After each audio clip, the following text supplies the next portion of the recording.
and welcome to another episode of Football Talk Podcast. My name is Ozzie and I'm your host for today's show.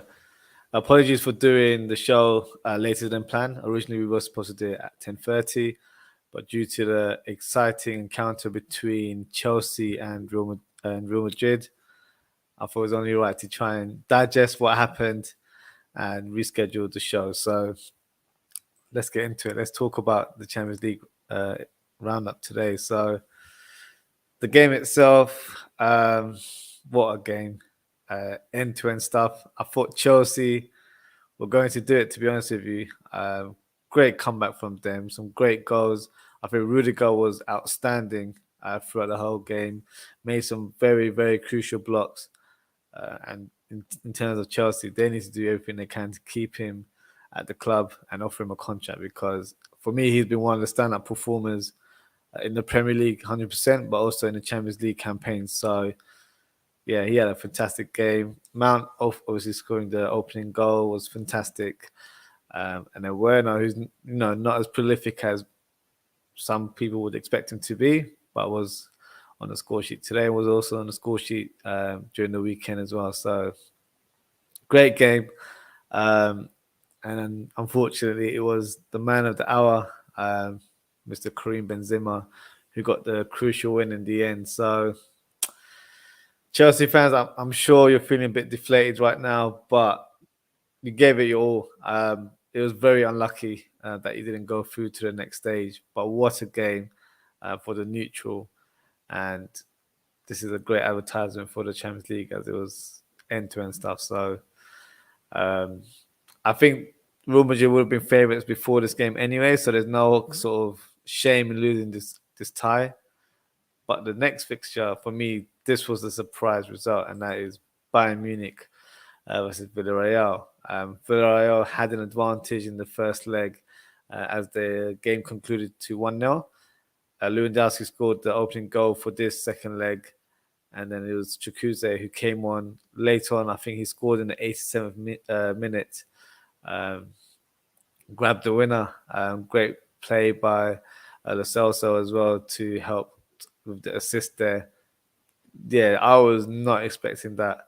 And obviously, whoever wins the Liverpool and Benfica tie, which is taking place tomorrow, will be playing against Villarreal. So at this stage, it seems like it will be Liverpool and Villarreal. For Liverpool fans, that's probably what we wanted anyway. So yeah, huge surprise. I think most would have expected Bayern Munich to have sort of concluded this game in better fashion as it was at their home stadium as well. So credit to Villarreal. I think Unai Emery deserves a bit of a mention there. Fantastic record in European football. Never die attitude, and that's representative of his teams going forward. So, yeah, exciting. A couple of games for the Champions League. I'll definitely be catching up with highlights again just to kind of revisit what happened today as there was some great football to showcase. So yeah, that's the Champions League roundup. Fantastic game there. Before we do our Premier League Match 32 review, got a couple of comments here from Madison Smith. That Modric assist was unreal. He's an unreal player, full stop. And I believe he's 36, and he's aging like red wine. He just gets better with time. I think it was just phenomenal. Both ties, I think it was amazing. So, yeah, beautiful technician of the football there. And the Real Madrid looked dead in the water before that. Yeah, to be fair, I feel like the momentum was with Chelsea throughout that whole tie. And I just felt like, oh, they'll get there. And obviously they had that goal disallowed, which I thought might have put a setback onto their ambitions for the game. But no, they looked like they were going to go through. And then Benzema was the guy to kind of clinch the tie and crown himself as the king because he got the winning goal there. So, yeah, end-to-end stuff. Great for the neutrals. Obviously, Chelsea fans probably feel for you right now in terms of the defeat. But I said there's no sort of shame in losing that tie as, this is why I watch the Champions League, to see the best teams compete against each other. And today was no different. So, amazing end to our football night today. And then, yes, so we'll begin our review of the Premier League at match 32. So, no other place to start but the game of the season in my book, Manchester City versus Liverpool, result ended 2-2. My thoughts on the game itself, I think Liverpool were quite lucky, especially in the first half, not to be sort of conceding more goals than they did, especially the opening 10 minutes. Raheem Sterling had a glorious chance, but wasn't able to convert. And they had numerous chances going forward. Liverpool, for me, looked really edgy, nervous on the ball. I think Fabinho represents that. He was awful in the first half. Whenever he got the ball, so when he got it from the defense, his back would be against the midfield, and he just wouldn't be able to make the turn to do any passing or have that self-awareness around him or players in terms of the opposition were around him. So very disappointing as to how he started the game. Mane for me was pretty quiet as well. Didn't really make much of an impact in the first half, but thankfully in the second half, I'm sure Jurgen Klopp had a few words to say to kind of rev up the team as they were playing below par and Man City were running rings around us, and that's the truth. And thankfully, that equaliser in the first opening minute of the second half, I believe it was, that definitely helped us, and we got a bit of momentum. We were better in possession as well. Towards the end, it actually could have gone either way. Both teams could have won it, in my opinion. But no, I think 2-2 was the fair result. Some would probably argue and say Man City had the better chances, maybe should have converted more, which is a fair point. But I think just looking at both halves, I think Liverpool did enough to kind of get stuck in and compete against Man City. I think before the game itself, I was hoping for a 1-0 victory for Liverpool. That's what my heart was saying, but my head was always on the fence in terms of that. I feel like it was always going to be a draw. And the draw is not the worst result for Liverpool, in my opinion, considering that we could have actually lost this game. As I feel like City were the better team, in my opinion, on the day. And the title race goes on. It continues, as I've titled the episode. It hasn't changed in that regards. For me, the momentum is still with Liverpool in terms of the way we're winning games. We've got the knack of winning right now, which is a championship trait itself. So, no, there's no harm done, I think, in regards to our title campaign. Obviously, we've got the Champions League tie next week, so we might be in a semi-final very soon as well. So, season still continues for us. We still keep going. We move, as everyone likes to say. And yeah, I don't think it hampers our position in the league. I think someone already said that the momentum with City now, it can go either way. I think on paper, City have the better fixtures. But for Liverpool as well, we've got, for me, 3 fixtures that come to mind that I feel like could be a sort of sticky point. That's Everton. So obviously that's the Merseyside derby. Anything can happen in that game. You've got United, even though they've been pretty poor of recent weeks. That can change with a flash of a moment in the game as well.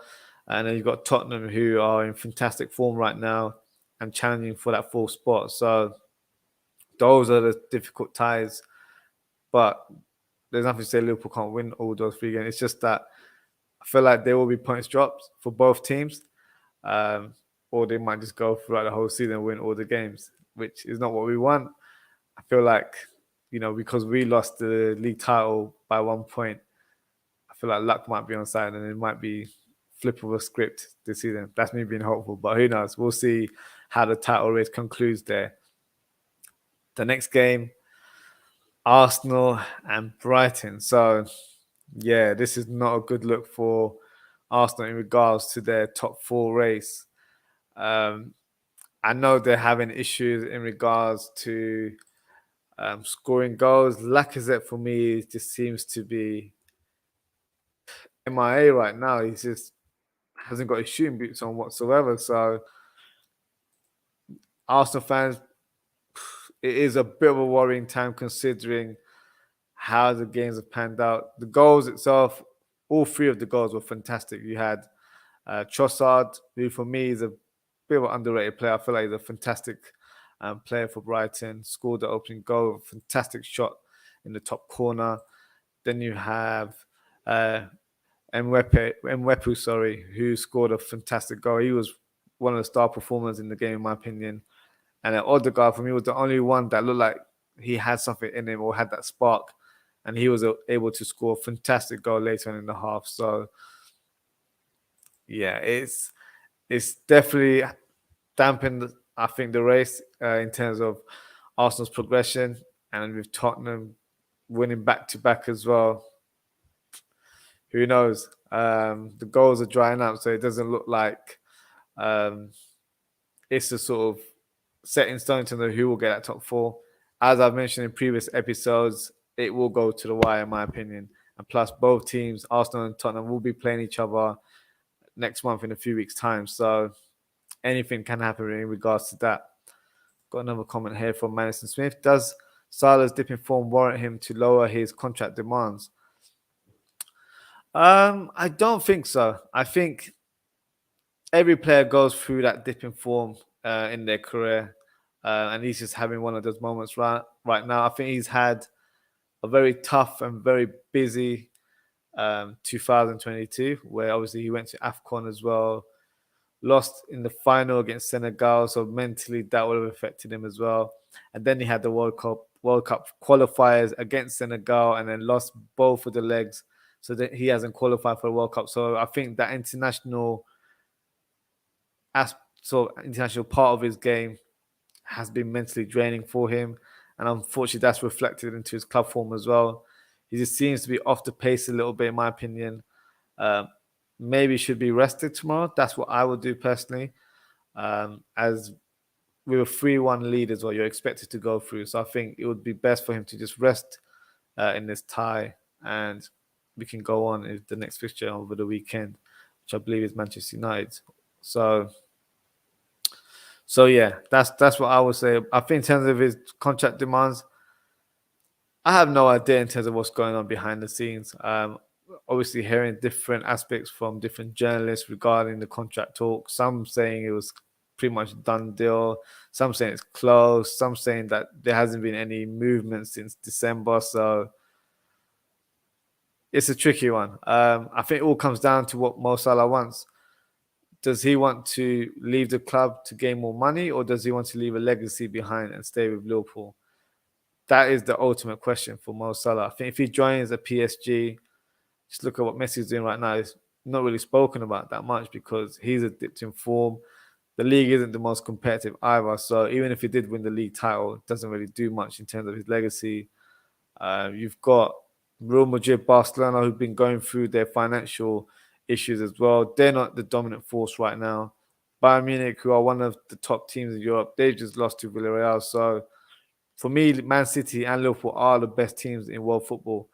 And he's at Liverpool right now. So it's up to him in terms of how he sees it. If he wants a sort of change of atmosphere or a new experience, then, I'll be honest with you. If he wants to leave the club, I won't have any sort of anything bad to say about that. End of the day, he's human. He's got every right to do what he wants. But if it was my choice, I'd love for him to stay. I think he's doing fantastic at the club, and I feel like he's got more to come as well if he continues to play for Liverpool, especially under Jurgen Klopp. So yeah, who knows what these contract talks entail right now.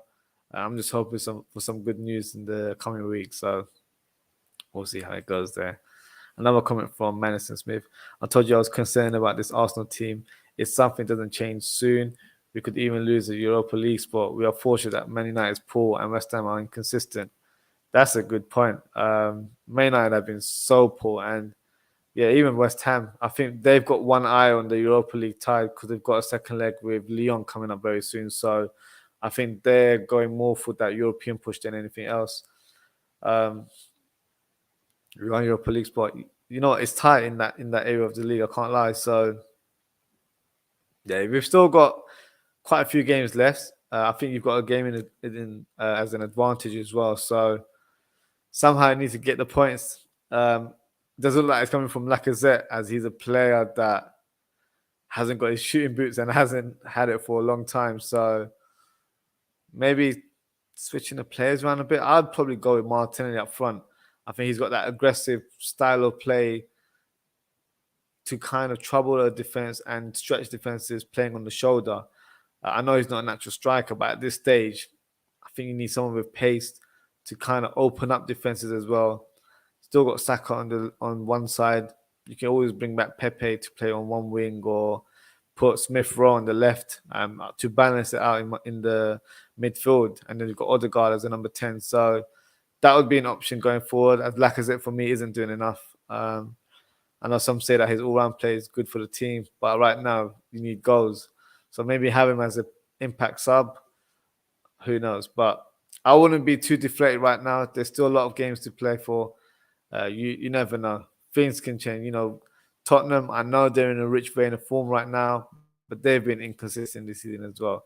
So there's nothing to say that it can't happen in the upcoming matches. So, the race heatens up for the top four, for the top spot as well.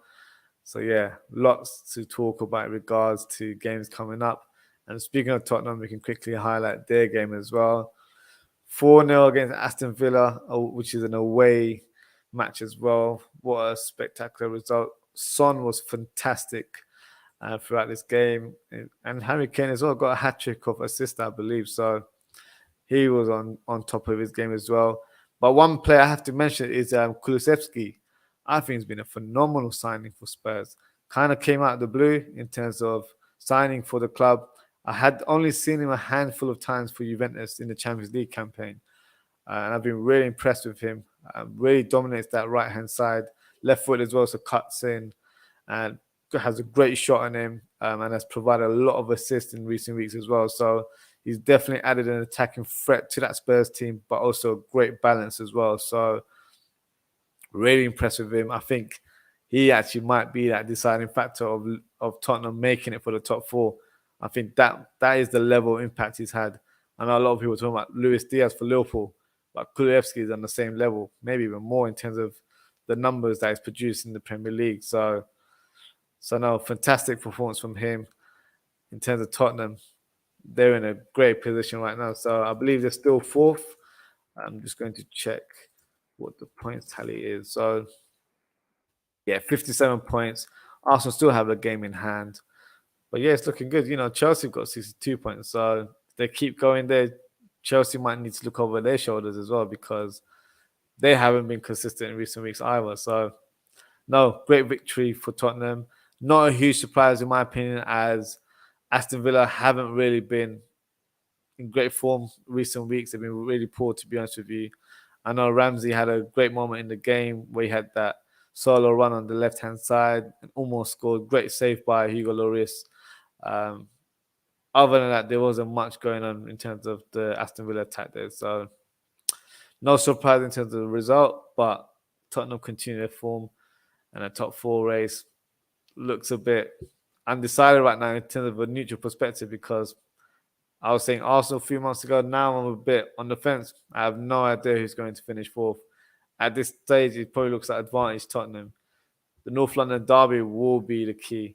Kind of like the whole Man City and Liverpool game. It was like, this is the title decider. That match will probably be the top fourth position decider itself. So exciting for the neutrals, but I'm sure it's nail-biting moments for Arsenal and Tottenham fans right now. Next game, we've got Southampton and Chelsea. So obviously Chelsea were in bad form in the last 7 days, losing 4-1 to Brentford and obviously losing 3-1 to Real Madrid in the first leg. But they managed to pick up some form as well. Mason Mount playing in like a number 10 role, but drifting to the right-hand side as well. He was on ball with this game. You had Timo Werner scoring the brace as well. Could have got a hat-trick, but I think the rebound came to Kai Havertz, who was on the score sheet as well. So fantastic win for Chelsea. It definitely helped breathe some confidence into the team for today's game. Unfortunately, they lost, but I feel like that reaction was perfect from the team. I was a little bit skeptical, especially with the way Tuchel spoke about the squad in public as well. But that's who am I to to kind of judge a manager? I think he knew what he was doing. It was a psychological way of communicating to his players that, look, we need to buckle up and give it one more push because we can do it in the second leg. And they almost did it today as well. So unlucky in terms of today, but Premier League form is picking up a bit more. They've got Tottenham and Arsenal behind their back, so they need to keep going and try and cement that third spot, as it's not guaranteed at this stage, to be honest with you. And the final game I'm reviewing is Everton and Manchester United. So Manchester United had one job and they couldn't do it. Couldn't believe the outcome of this game. United were poor. It didn't help the fact that Ronaldo slapped a fan's hand and broke his phone as well in frustration. There's no room for that. Shouldn't have behaved like that at all, in my opinion. But in terms of the game, Gordon, one of the local boys for Everton, scored the goal, a deflected shot, but I don't think he would care less in terms of how he scored it. He got the winning goal for his team, and that's going to add momentum to Everton's campaign. Will they have enough to survive? I wouldn't rule it out, because Burnley, I think they lost as well, didn't they? So at this stage, it's quite neck and neck in terms of that relegation fight right now. Checking, yeah, so they lost 2-0 to Norwich. So it can go either way. It can literally go either way. So if I was to put a bet on it, I'm not a betting man, but if I was, I'd probably give it to, I think Everton could survive. Because there's a 4-point gap. They both played 30 games each. That's Everton and Burnley. So I think if they're able to get a couple of wins, they might just be able to have enough to push further up the league. You got Leeds United that have played 32 points out of 33. So they've improved, to be fair, under the new manager Jesse March. But I feel like they could be sucked into that relegation. But for me, it's between Everton and Burnley. At this stage, I'd probably say Burnley would be going down just because simply of this win. I think this is going to give them a boost. Will it have an effect on the Merseyside derby? I think Liverpool will win that, but you never know. Emotions can run high. They might get a screamer that hits the top corner and they win the game. So hopefully, God forbid that doesn't happen. But I think momentum's on their side because they've got this win. It will definitely help their morale and boost their chances of getting some points further up. So crazy match week in the Premier League. You had the two top big teams equalising. Top four race looking neck and neck between Arsenal, Tottenham. United, for me, they weren't really in it, but now I feel like it's cemented that they're not going to be challenging for that top four. In fact, it looks like they don't want that top four spot the way they've been playing recently. So no surprise there. And then Chelsea, victorious. Unfortunately lost today, but who knows? Might help their campaign going forward. They've got a semi-final to look forward to as well against Crystal Palace this weekend. So still another trophy to play for. So yeah, lots of games coming up for the top teams there. And what I'll do now for you guys is present my team of the week. So let me share my screen with everybody. Here we go. So this is my team of the week for match week 32. So I've gone for Pickford in goal. I think he had a good game, made a crucial save during the game, which I feel like helped the team claim the win there. So that's why I've got him there. Back four, Alonso was on the score sheet, but had a great game for Chelsea. Even today, he had a fantastic game. That's why I've got him there. Romero, for me, a player that Tottenham missed, I'll say early half of the season since his injury. Definitely a welcomed return, and he looks to me a good talent as well, and looks very assured on the ball, and has that extra quality that you need from a centre back. So yeah, that's why I've got him in the team. Rudiger as well, another dominant performance from him, so that's why I've got him there. Ailing, a solid performance from him, playing a part in Leeds United 3-0 win over the weekend as well, so that's why I've got him there. My midfield, Dewsbury Hall scored a fantastic goal for Leicester City. Lovely left-footed strike, top corner. Same goals for Liverpool, who scored a fantastic goal against Arsenal. Lovely shot to get the winner. So credit to him. Helped his team win the tie over the weekend. So Guimaraes, Not on the score sheet, but had a fantastic game. And you can see why Newcastle splashed the cash for him. Looks a classy player, great touch on the ball, great passing variation. Looks a good signing. So expect to see more of him next season in terms of what he brings to the table with new signings, which I'm sure will be happening in the summer for Newcastle.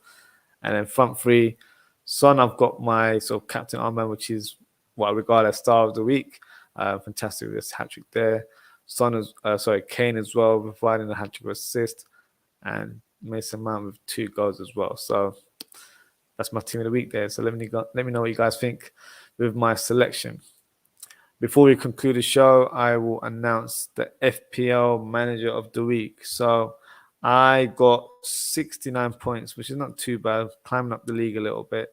Obviously, there's only a few weeks left now, so won't be winning the league, unfortunately. But person in our league did fantastic and got a very, very good score, and goes by the name of Adri Kara, who scored 105 points. So congrats to Andrew. That's a very, very good points tally for this match week.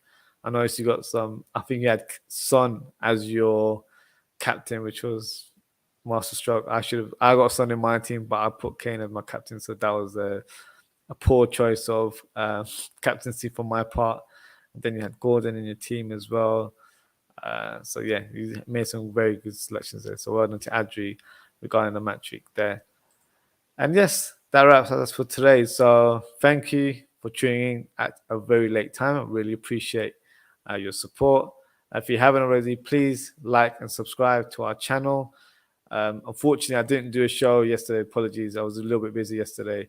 But next week on Monday, I will be doing a Talk That Talk episode, 10:30 UK time on Instagram Live. So please make sure to tune in and participate as well. If you'd like to come on the show or just give me your thoughts and comments through the live chat, we can, have a good discussion. Or if you would like to spark a debate, the floor is yours. We can do that as well. So that'll be our next interactive show on Instagram next week.